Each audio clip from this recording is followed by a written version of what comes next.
नमस्कार मित्रांनो, आजच्या नवीन व्हिडिओमध्ये सगळ्यांचं स्वागत आहे. तर हा व्हिडिओ असणार आहे आपला equity stock market by IIM Bangalore.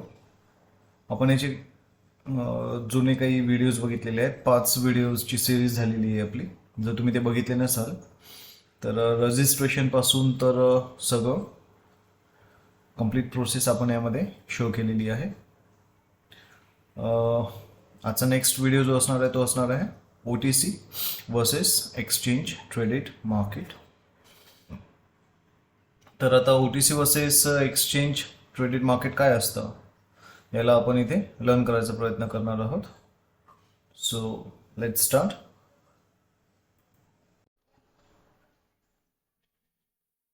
Financial markets operate in two modes, over the counter and exchange traded.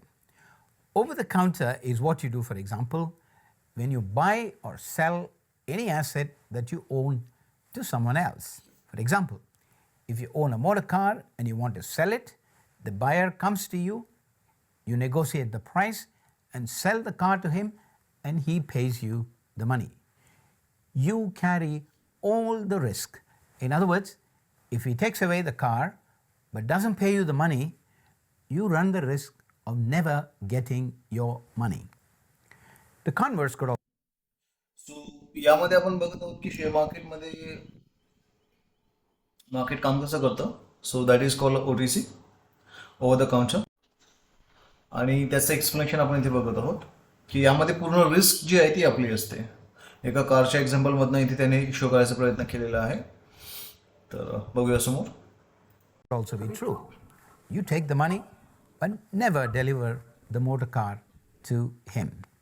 So, in an over-the-counter transaction, the counterparty risk, that means the risk arising from the failure of the other party in the transaction, is completely borne by the two entities participating in the transaction. In an exchange traded transaction, on the other hand, so that is quite simple. OTC मध्ये संपूर्ण risk जी आहे ती आपली असणार आहे.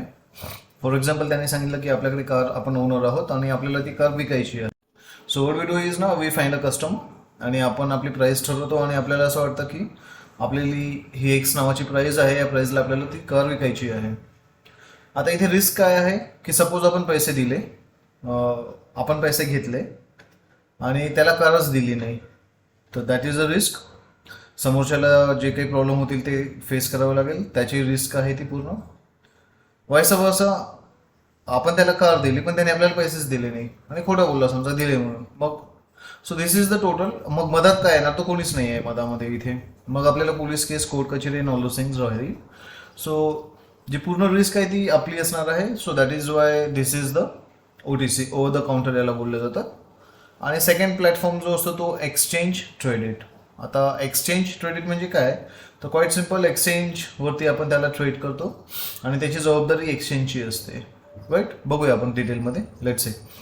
hand, the counterparty risk is the responsibility of the exchange, such as the New York Stock Exchange, the NASDAQ, the London Stock Exchange, the Chicago Board of Trade, the Chicago Mercantile Exchange, etc., where the transaction is executed.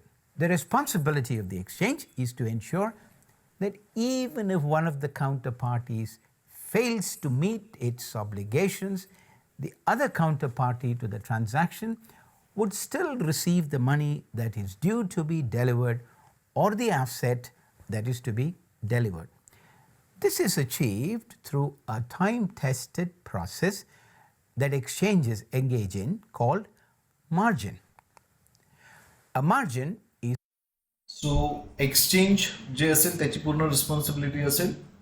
Suppose दोन पार्टीपैकी कुठली एक party म्हणजे buyer आणि seller, दोन party आहेत आपल्याकडे.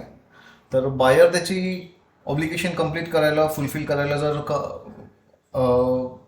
Successful होत नसेल किंवा सेलर होत नसेल, तरी या दोघांमध्ये ट्रान्झॅक्शन होण्यासाठी एक्सचेंज हेल्प करतं आणि ते पुढे येतं. तर जो व्यवहार आहे तो कंप्लीट होतो या पद्धतीने.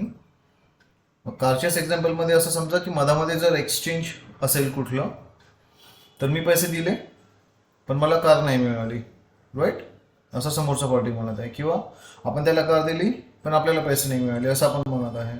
तर दोन्ही कॉम्प्लिकेशन जर कुठले होत असेल तर एक्सचेंज काय करेल, हा व्यवहार पूर्ण करेल आणि बाकीचा एक्सचेंज सांभाळत बसेल. म्हणजे मी जर कार विकली तर मला पैसे येऊन जातील, आय एम डन. जर मी कार विकली समोरच्याला पण समोरच्याने मला पैसेच नाही दिले तर एक्सचेंज करणं मला पैसे येऊन जातील, म्हणजे मी इथे सिक्युअर आहे. तसंच व्हायचं असं समोरचा पार्टी. चलो आगे बढो. नेक्स्ट टॉपिक आपण बघत आहे त्यामध्ये की मार्जिन काय असतं तर एक्सचेंजमध्ये. Let's see. Is a sum of money that should be kept with the exchange both by the seller and the buyer in the exchange as per the rules mandated by the exchange. आता exchange ही risk कशी manage करतं, त्याला कोप कसं करतं, तर simple exchange काय करतं, दोन्ही पार्टीकडनं, बायरकडनं पण आणि सेलरकडनं पण सम सॉर्ट ऑफ मार्जिन घेतं.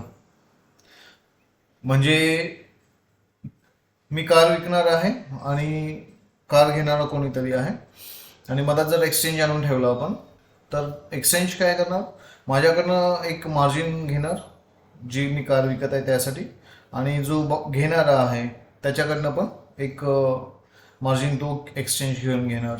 अंडरस्टँड. आणि दोघांकडने मार्जिन घेतल्यामुळे काय होणार, कोणी पळणार नाही किंवा फ्रॉड करण्याचा संबंध नाही राहणार, कारण मग लॉस दोघांचाही होऊन जाईल. Either or buyer or either seller असं. So that is the exchange traded. In the event the buyer or the seller fails to meet his payment or settlement obligation, the exchange will use the margin amount lying with it to close out the transaction in a way that the exchange will not suffer a loss.